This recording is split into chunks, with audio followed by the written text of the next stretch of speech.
In this crooked game of power politics here in America, the Negro, namely the race problem, integration, civil rights issue, are all nothing but tools used by the whites who call themselves liberals against another group of whites who call themselves conservatives, either to get into power or to retain power.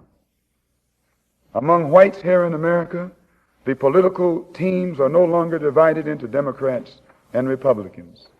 The whites who are now struggling for control of the American political throne are divided into liberal and conservative camps. The white liberals from both parties cross party lines to work together toward the same goal, and white conservatives from both parties do likewise. The white liberal differs from the white conservative only in one way. The liberal is more deceitful, more hypocritical than the conservative. Both want power, but the white liberal is the one who has perfected the art of posing as the Negro's friend and benefactor. And by winning the friendship and support of the Negro, the white liberal is able to use the Negro as a pawn or a weapon in this political football game that is constantly raging between the white liberals and the white conservatives. The American Negro is nothing but a political football, and the white liberals control this ball through tricks or tokenism, false promises of integration and civil rights. In this game of deceiving and using the American Negro, the white liberals have complete cooperation of the Negro civil rights leader, who sell our people out for a few crumbs of token recognition, token gains, token progress.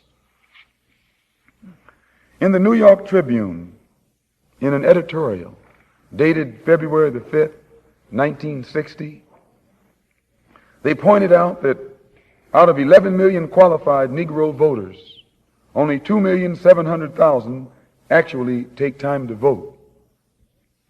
This means that, roughly speaking, only 3 million out of the 11 million Negroes who are qualified to vote take an active part, and the remaining 8 million remain voluntarily inactive.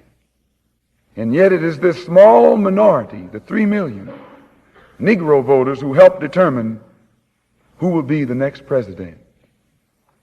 If who will be the next president can be influenced by 3 million Negro voters, it is easy to see why the presidential candidates of both political parties put on such a false show with the Civil Rights Bill and promises of integration.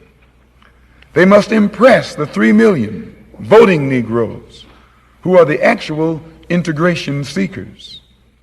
And if so much fuss is made over these 3 million integration seekers, what would the presidential candidates have to do to appease the 8 million non-voting Negroes if they ever decided to become politically active?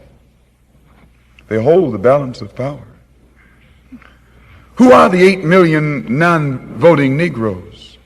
What do they want? And why don't they vote? The 3 million Negro voters are the so-called middle-class Negroes, or high-class Negroes, or uppity Negroes, who are referred to by the late Howard University sociology professor E. Franklin Frazier as the black bourgeoisie, who have been educated to think as patriotic individualists with no racial pride whatsoever, who believe in and look forward to the future integrated, intermarried society that is constantly being promised to them by the Negro politician. And therefore, this integration-minded 3 million minority remain an active part of the white-controlled political parties. But it must never be overlooked that these 3 million Negro integration seekers are only a small minority of the 11 million qualified Negro voters. The 8 million non-voting Negroes are the majority, the downtrodden black masses.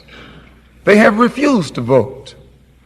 They've refused to take a part in politics because they reject the Uncle Tom approach of the clergy politician leadership that has been handpicked for the so-called Negroes by the white man himself.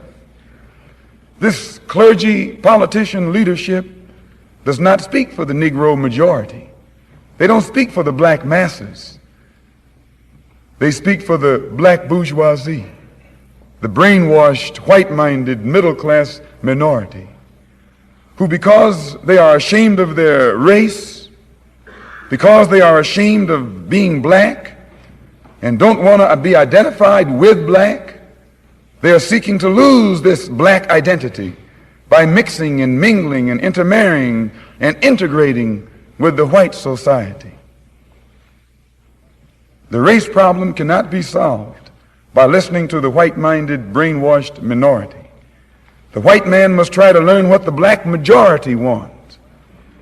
The president would be wise to try and learn what the black masses want. And the only way to find this out is by listening to the man who speaks for the black masses. And I can declare to you tonight and to the entire world that the man here in America who speaks for the majority, the downtrodden, dissatisfied black masses, is this same man who so many thousands of our people are flocking toward to see and hear. This same Mr. Muhammad who is labeled by you as a black supremacist and as a racist and as an extremist.